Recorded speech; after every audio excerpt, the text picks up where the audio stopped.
Hello YouTube, it's your boy Nathan coming to you to do another recap video. Today we are talking 90 Day Fiancé The Other Way, Season 5, Episode 22. Tell All Part 1. It's finally the tell all, the main event. I'm telling you guys, woo! This tell all started off with a bang. It was only for an hour. They're going to be doing a 3-part tell all. The other 2 episodes should be 2 hours, so we'll see more in the next 2 weeks. So we're just going to get right on to it. So all the Americans arrived to New York City, except for Brandon. Brandon decided to stay in the Philippines, and they're just going to be joining remotely for the tell-all. But, Julio, Kenny, Danielle, Holly, Shekinah, and Kimberly arrived to the tell-all.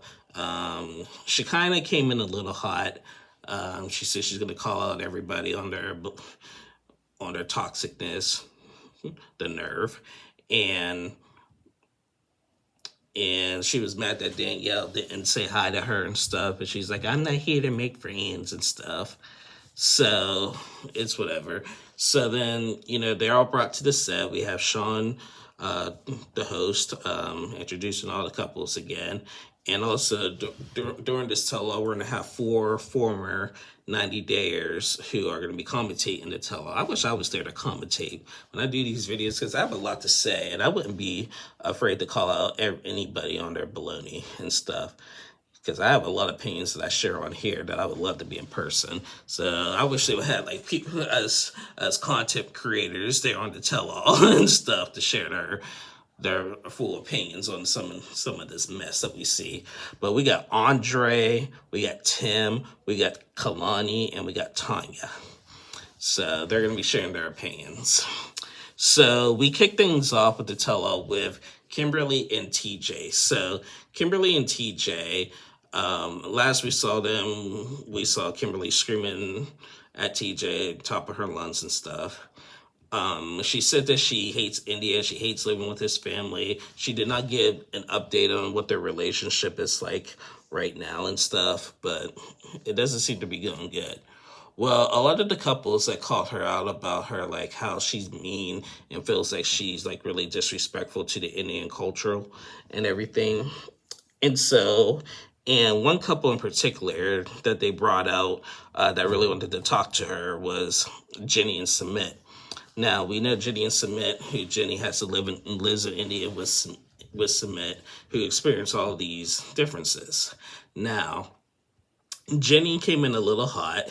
She's like, Kimberly, like, got everything she wanted, and she just wasn't appreciated and everything. But Kimberly had an attitude back. She was like, "Jenny, your opinion doesn't matter to me, Jenny." And Jenny was like, it's okay. Like, I'm just saying you were not very nice. She was like, stay in America. Do not come to India. When you said I hate India, it broke my heart and everything. And Kimberly was just started laughing. And like, it's okay. I don't care what you got to say, darling. And Jenny was like, don't call me darling, and started laughing. And Jenny's like, you can laugh all you want, but you're a entitled, spoiled brat. And then the bombshell came.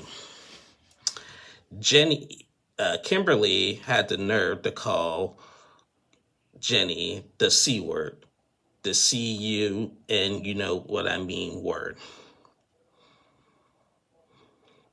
Disrespectful little girl. That was point proven that she is entitled. Point proven right there. For her to even say that on camera like that. And then Jenny was like, you know what? Come to Jaipur. I'd love to meet you. And then Kimberly said, come on, baby. I'll give you my address. The audacity. The audacity. I do not know who Kimberly thinks she is to call a 65-year-old woman that word. We don't use that language here. We just don't do it. and she had no filter. Jenny was just like, she needs to stay in America. Do not come back to India. She was so mean. Jenny was like, you know what? Like, I had to fight for Submit's parents. Even though they didn't like me, I still was respectful to them at all times and everything. And you have no respect whatsoever. So the other castmates called Kimberly out on, like, her, like, defense mechanism, and, like, the screaming at TJ, like, makes you feel, get your point across. And they asked TJ, is that normal for her? And he was like, no, in that moment when she was screaming at me, that was the first time. And it didn't feel great, anything. So yeah, that's basically where we left off with that. And Kimberly, I've seen on social media that when we saw the previews of this tell-all, what we've been waiting for, Jenny's daughter Christina, who's been on the show a couple times, who has her own business, her online business, selling products. Well, she posted on Instagram the preview of that segment, and she's like, girl, it is on. It is on. So Jenny's daughter Christina is ready to pull up on Kimberly. Just saying, Kimberly, you might want to be careful what you say on TV. Don't be disrespecting somebody's mother like that on national television. Who do you think you are? Who do you think you are, Kimberly? And you can get on social media and say, oh, yes, this was real, but it really wasn't as bad as it looks. Yeah, whatever. Still disrespectful. It does not give you a good look. Just saying. So we left off with that, with them. Then we moved over to Sarper and Shekinah. Now here's the thing. When we first met Sarper and Shekinah, we all know Sarper has been with 2,500 women. And, they asked about that, and Shekinah said, you know what, like, so one of the castmates asked, have you ever caught anything? And he said, not that I know of. And Shekinah said that she made him get an STD test. And she said that in all relationships, she's done that. Well, when she said when she's done that in all relationships, Sarper was like, babe, do not talk about other relationships. Okay. Interesting. So they brought up the fact that, there's a lot, Sarper he's really controlling.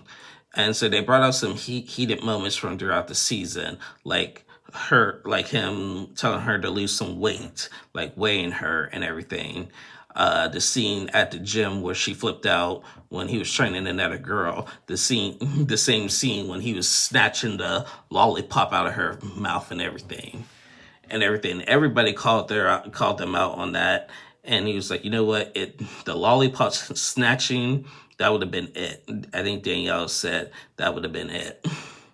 That would have been it right then and there. The thing is that she likes being controlled. Now, she played a video. She played an audio recording of him. She said that they don't talk much on the phone, but he sends voice messages. And the morning of the tell-all, he has sent a audio saying, make sure you're dressed right, you're eating right. Make sure you don't eat this, don't eat that, and dress like this, dress like that. It sounded really bad. And the thing is, Shekinah likes that. She's being submissive, but it is. I don't understand why she likes that. I just that is not healthy. It's scary, actually. So she likes that stuff, and she needs help with that. So we had mentioned that remember a few weeks ago the scene when Shekinah's sister Shirai came, and her and Sarper got into it and everything, and she came in hot. Well, it was revealed that Shekinah had cut off all ties with her sister. Her sister declined to be part of the tell-all, but sent a video message saying that how Sarper is not good enough for you, and everything. Is this relationship is just not not gonna last, this and that. And freaking Shekinah did not want to hear. She was like yelling, "Oh, can we turn this off? I don't talk to," and she called her sister the B word. She said, I don't talk to my sister anymore. I don't talk to none of my families, my mom anymore because of Sarper. And everybody's like, you need that support from your family, but it's weird. You cut off all ties with your sisters and your mother, all 6 sisters and your mom. It's like, yeah, because they don't. And she was like, oh, but if they met Sarper, they would love him. I don't know. Well, Shirai did, but Shirai did, and she didn't like him. And it was, yeah, that's not good. That is not good at all. And like I said, I do not understand why Shekinah likes to be part, just likes that controlness. Like that, Sarper is really ignorant. He thinks he got game when he don't have game. He thinks he's smooth with his words when he ain't smooth. He think he good looking, but he ain't. I'm sorry, I don't want to comment on people's looks and stuff. But, when people come up with that attitude, it just makes me form this opinion on them. And I don't like to do this on my channel to offend people or call out anybody, but when it's necessary, like, okay, if their relationship is this genuine, stop with the controlness. Like, for real, stop with the controlness. And he should be like, you know what, you made a decision on your family. Let's reach out to your family. Let's see how we can work this out. That's a mature man to do that. But no, I don't think he's going to do that. And Shekinah just likes that. So she is just as a guilty party and just as as he is. And she likes that and tolerates that. And she's going to comment. And she comment unhinged on Instagram on I think it was Brandon and Mary's relationship. One of the couple's relationships, she comment unhinged on it. And we're just like, the audacity. I'm so tired of these people who have the audacity and stuff. So I'm sorry, guys. This is just Shekinah just really irritated me. So yeah, that was Sarper and Shekinah. And the last couple they moved on, at least in this part of the tell-all, was Julia and Kirsten. Now, we haven't seen Julia and Kirsten in a long time. It feels like a decade ago. You almost forgot that they were on this season because their storyline ended so quick. The last time we saw them, they were breaking up on video chat. They replayed the video chat when they were breaking up, while Julia was laughing and Kirsten was crying and everything. And apparently they have not spoken since that call until the tell-all. Now, Julia brings up in this tell-all that he feels that Kirsten was cheating on him. There were some secrets that he knew about that he didn't want to reveal, that he wanted to keep between him and Kirsten. Well, Kirsten said that she was talking to this other guy that was just her friend when Julia and Kirsten were living in the Netherlands. And they had an event that they were going to, and she went dress shopping. Well, she went dress shopping with another guy that Julia didn't know about. And so he was questioning Kirsten about it, and he started recording it on his phone. And he said that Kirsten took his phone and ran to the bathroom, locked the door, and deleted the conversation with her and the guy and stuff. And she denied it. So then, he got his phone back and then wanted to have another conversation with her, and she didn't know he revealed it. And there were some things that were revealed. Now, we don't know what it was because that's where we left off with the cliffhanger.